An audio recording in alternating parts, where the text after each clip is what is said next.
Pendu à sa radio, les forces de défense rwandaises arrivent depuis le week-end dernier dans les zones... Issa Bassimana attend une nouvelle qui peine à tomber.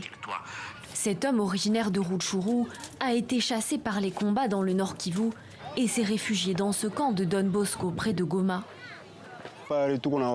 Nous vivons dans la psychose, le M23 pourrait nous trouver.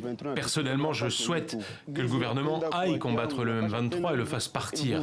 Car s'il gagnait, nous ne saurions pas où aller. Pour les centaines de familles entassées dans ce camp, la peur occupe autant les esprits que la faim. Les combats se sont intensifiés depuis quelques jours dans les territoires de Masisi et Rutshuru.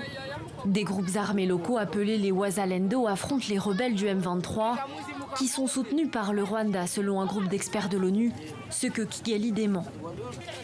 En cas d'échec des combattants locaux, cette mère de famille craint la prise de la ville de Goma par le M23.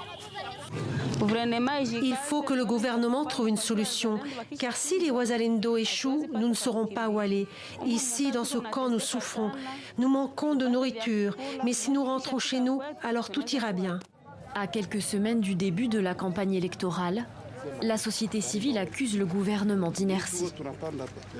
L'armée congolaise, les FARDC, se serait redéployée dans des zones d'où elle avait été chassée en début d'année.